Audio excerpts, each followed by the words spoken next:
E falaram de tal modo que creio uma grande multidão, não só de judeus, mas de gregos. Mas os judeus incrédulos incitaram e irritaram contra os irmãos, os anônimos dos gentios. Detiveram-se, pois, muito tempo falando ousadamente acerca do Senhor, o qual dava testemunho à palavra da sua graça, permitindo que por suas mãos se fizessem sinais e prodígios. E dividiu-se a multidão da cidade, e uns eram pelos judeus e outros pelos apóstolos. E havendo um motim tanto dos judeus como dos gentios, com os seus principais, para os insultarem e apedrejarem, sabendo eles, fugiram para Listra e Derbe, cidades de Licaônia, e para a província circunvizinha, e ali pregavam o Evangelho. E estavam assentado em Listra, certo homem leso dos pés, coxo desde o ventre de sua mãe, o qual nunca tinha andado. Este ouviu falar a Paulo, que, fixando nele os olhos e vendo que tinha fé para ser curado, disse em voz alta: levanta-te direito sobre os teus pés. E ele saltou e andou.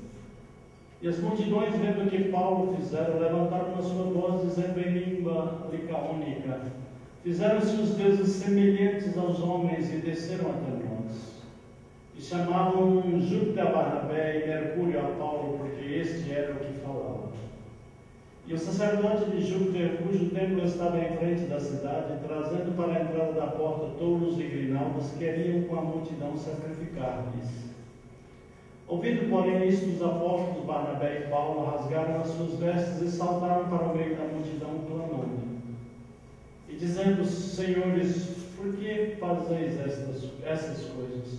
Nós também somos homens como vós, sujeitos às mesmas paixões, e vos anunciamos que vos convertais dessas vaidades ao Deus vivo, que fez o céu e a terra e o mar e tudo quanto há neles, o qual nos tempos passados deixou andar todas as nações em seus próprios caminhos.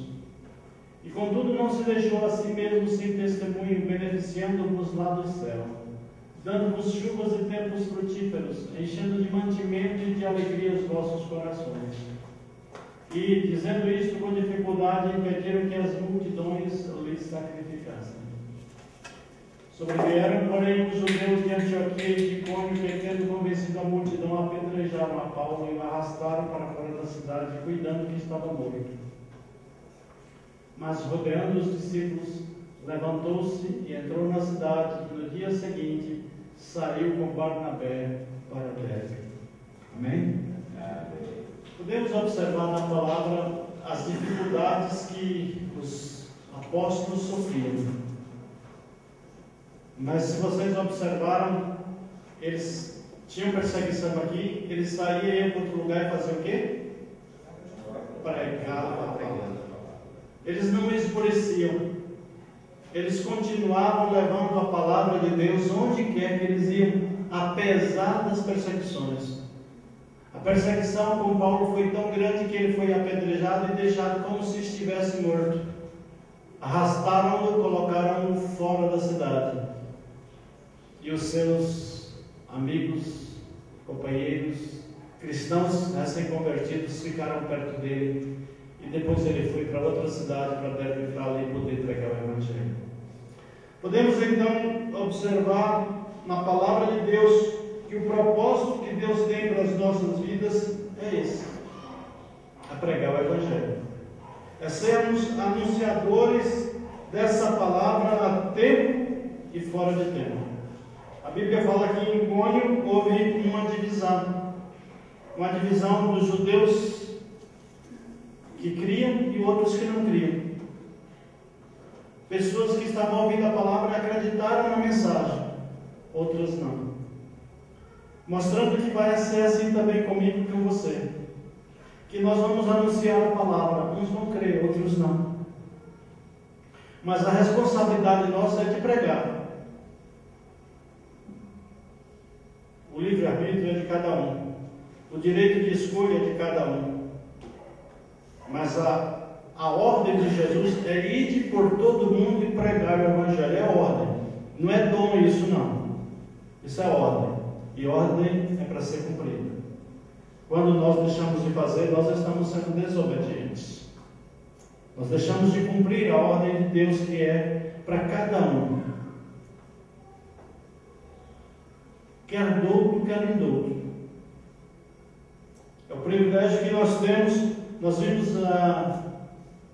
no vídeo de missões nacionais aquele jogador que não, aquela outra pessoa que não sabia quase falar, não tinha instrução nenhuma.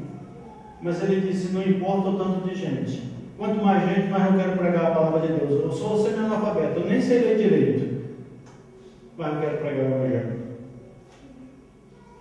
E aqui na nossa igreja a grande maioria sabe ler.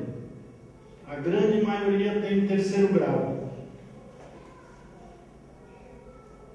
Então vamos colocar à disposição de Deus a sabedoria que Ele já nos deu para falar de Cristo, para não perder tempo, para não perder a oportunidade. Paulo e Barnabé, eles não perdiam a oportunidade. Podemos observar que de Icônio eles foram para Listra e ali pregaram a palavra de Deus. E a palavra de Deus nos mostra o que aconteceu nos versículos de 8 a 10. E estava sentado em Listra certo varão leso dos pés, coxo desde o ventre de sua mãe, o qual nunca tinha andado. E este ouviu falar Paulo, que fixando nele os olhos e vendo que tinha fé para ser curado, disse em voz alta: levanta-te direito sobre os teus pés. Ele saltou e andou. Aqui Deus permite que Paulo exercita fé, mas ele observou que a fé não era só de Paulo. A fé era de quem? Do aleijado. Para que haja um milagre tem que ter fé aquele que está anunciando, mas também o doente. E a Bíblia diz aqui que Paulo, olhando, observando que aquele homem tinha fé para ser curado, ele autorizou em nome de Jesus. Mandou ele andar, e não só andou, ele saltou, pulou, correu. E a palavra de Deus nos diz que, e nos mostra que através do milagre, porque o milagre não salva ninguém, quem salva é a palavra. É a palavra que é anunciada. Pode haver muitos milagres que não tem nenhuma salvação. O que vai salvar é a palavra de Deus, é a fé na palavra. Nós precisamos continuar pregando. O milagre pode ser uma bênção? Pode. Quando a pessoa se humilha e exalta a Deus e glorifica a Deus. E a palavra de Deus nos mostra isso. Quando aconteceu o milagre, as pessoas daquela cidade quiseram o quê? Adorar a Paulo e Barnabé. Queriam colocá-la como se eles fossem deuses. Eles não aceitaram. Nós somos homens pecadores como vocês. Eles não queriam a glória para si. Vocês devem adorar o Deus Criador, o Deus que fez os céus e a terra, o Deus que manda a chuva, o Deus que faz. Eles apontaram que a glória era para Deus, não para eles, Paulo e Barnabé. Deus nos chama para nós sermos instrumentos e nunca queiramos glória para nós.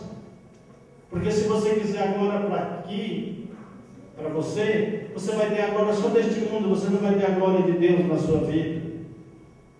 Deus nos chama para que nós anunciemos a palavra a tempo e fora de tempo, e que através dessa palavra pessoas sejam alcançadas pela graça de Deus, Deus seja glorificado, Deus seja exaltado, Deus seja reconhecido como o único Deus, Deus verdadeiro. E aí podemos observar que enquanto Paulo e Barnabé estavam fazendo isso, eles saltaram para não permitirem que animais fossem imolados em adoração a Paulo e Barnabé, porque eles já estavam botando o nome de deuses a eles. Mercúrio, e mais? E Júpiter. Já estavam dizendo que Paulo e Barnabé eram deuses. que tinham encarnado e que estavam ali diante deles e já iam adorá-los, e já iam matar os animais, sacrificar os animais com grinalda e tudo para prestar culto a eles. Não, não é para nós. Nós somos pecadores como vocês são. Nós somos homens como vocês são. Vocês devem adorar a Deus Todo-Poderoso.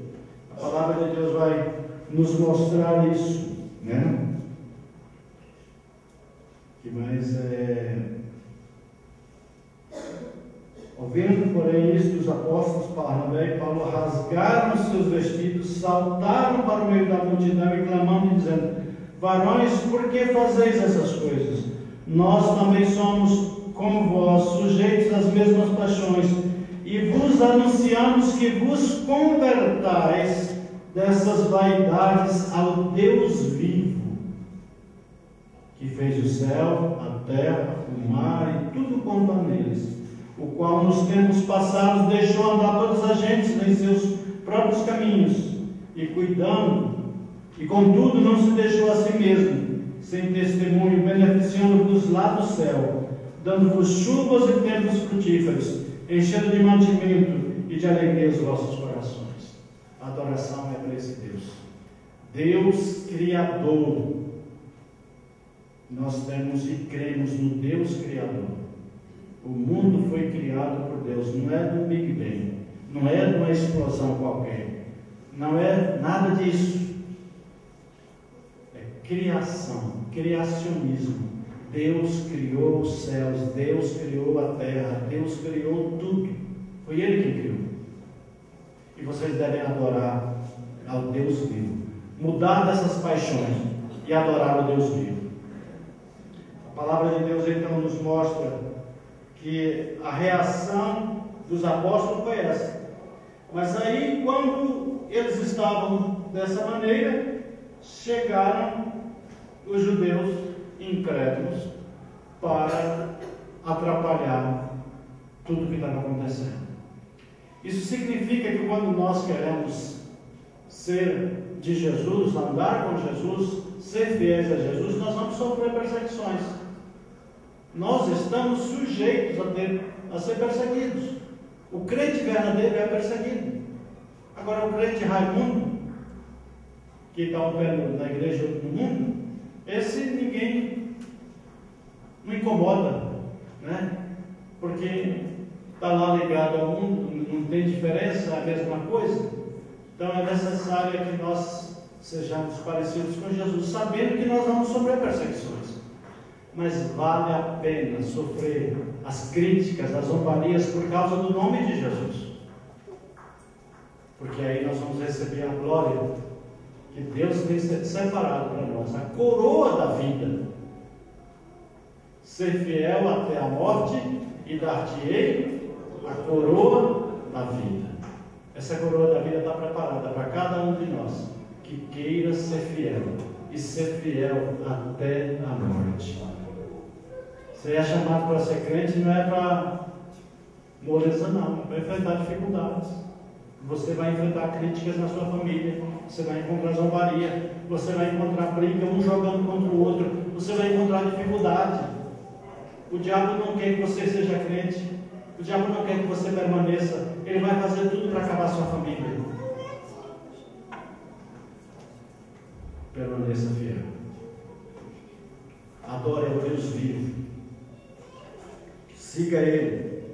E com certeza a palavra de Deus nos diz que nós vamos ter o sucesso que Deus tem para cada um de nós separado. Os recém-convertidos, depois que viram Paulo jogado lá fora da cidade como morto, agora já tinha gente crente. Os recém-convertidos em Listra viram-se em uma situação de crise. Eram minoria. Seu líder havia sido apedrejado e seu futuro parecia extremamente desanimador. Mas ainda assim, ficaram do lado de Paulo. É bem provável que tenha se reunido para orar por ele, sendo esse um dos motivos pelos quais Deus o levantou. O texto não diz se Paulo estava morto. Esse foi o único apedrejamento que Paulo sofreu. Vamos ver 2 Coríntios 11, 25. 2 Coríntios 11, 25. O comentarista Paulo cita esse texto.